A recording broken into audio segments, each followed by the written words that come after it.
I woke early after a restless night. I turned over 3 or 4 times in my bed and rubbed my eyes before fully recovering consciousness, still unaccustomed to the civilized life I'd been leading for a month, feeling anxious every morning at not hearing the straw rustle and not feeling Nova's warmth against me. The monkeys had proved extremely generous. I had a bedroom, a bathroom, clothes, books, a television set. I read all the papers. I was free. I could go out, walk about the streets, attend any entertainment.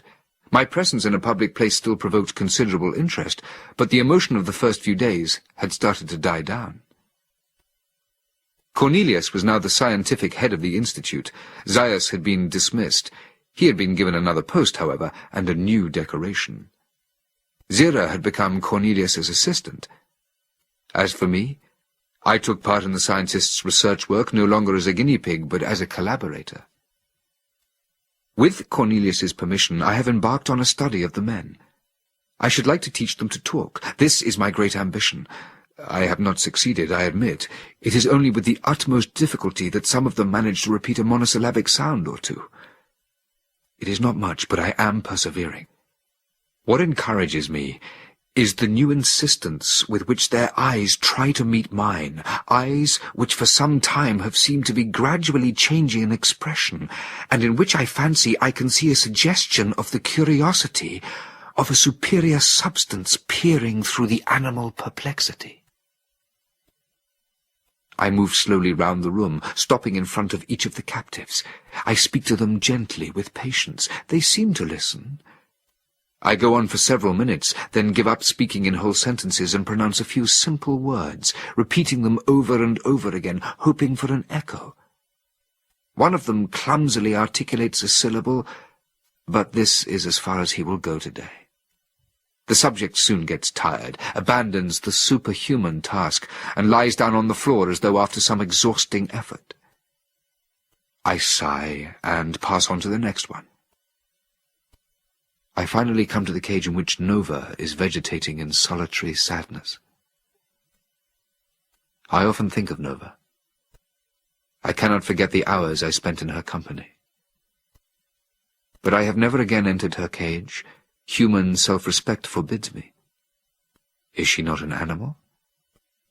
I now live in the highest scientific circles. How could I let myself indulge in such promiscuity? I blush at the thought of our former intimacy. Since I have changed camps, I have forbidden myself to show her more affection than I show to her fellows.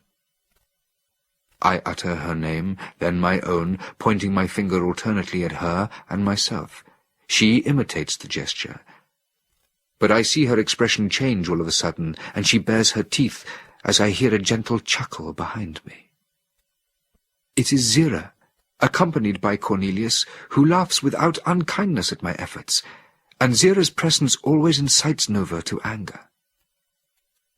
Cornelius is interested in my endeavours and often comes to see the results for himself. Today he looks rather excited.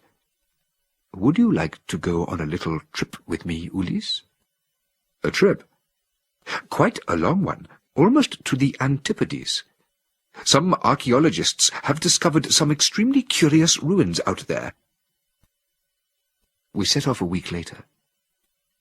Cornelius has not told me anything more, and I feel he is reluctant to do so, but what I already discern in his theories gives me a strange sense of exultation. It is a whole city that the archaeologists have laid bare, a city buried in the sands of a desert, of which nothing remains but ruins.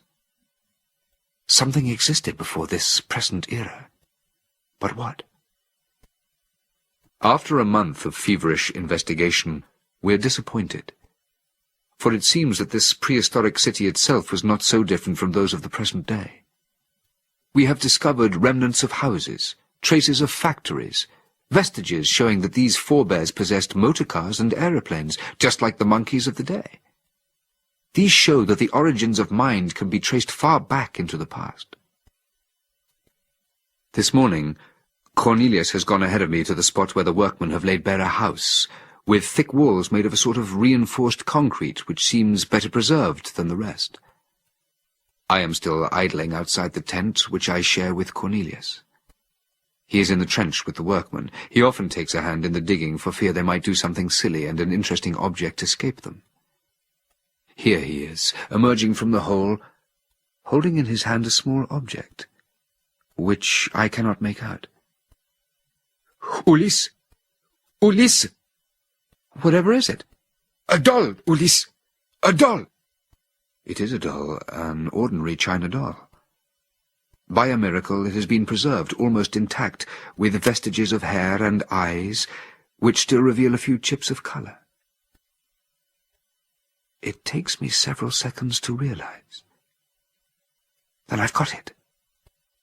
It is a human doll, representing a little girl like one on earth.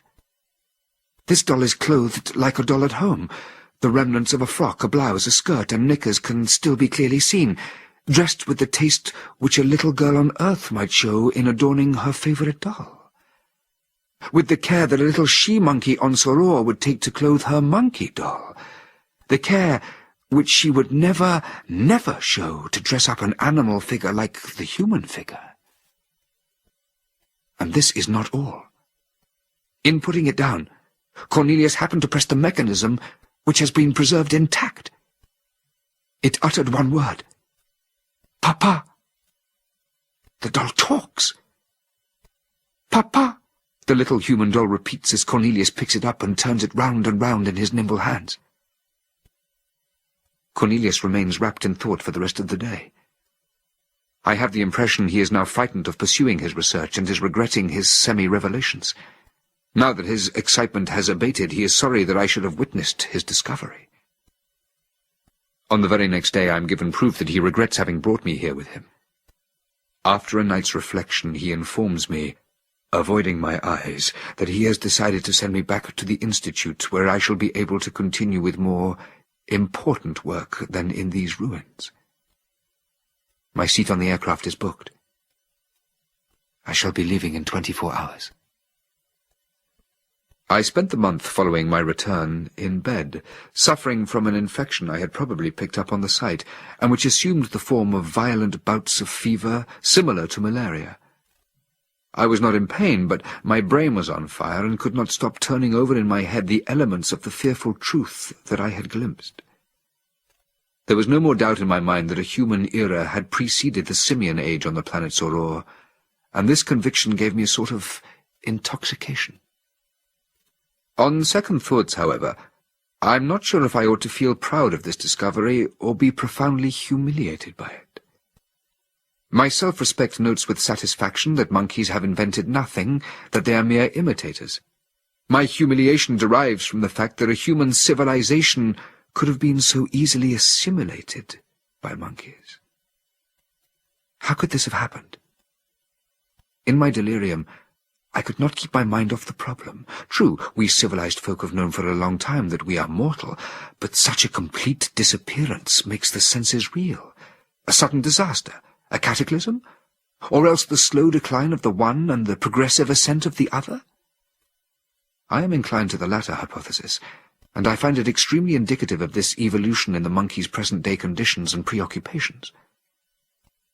This importance they attach to biological research, for instance. I am fully aware of its origin. In the old days, many monkeys must have served as experimental subjects for men, as in the case of our own laboratories. These were the ones who first hoisted the flag, who were the pioneers of the revolution. They would naturally have begun by imitating the gestures and attitudes observed in their masters, and these masters were researchers, learned biologists, doctors, nurses, and warders. It is now 2 months since I first visited my former companions in captivity, my fellow humans. Today I feel better. I have no more fever. Yesterday I told Zira has looked after me like a sister during my illness. I told her that I was planning to resume my work in the department. She did not seem very pleased, but she raised no objections.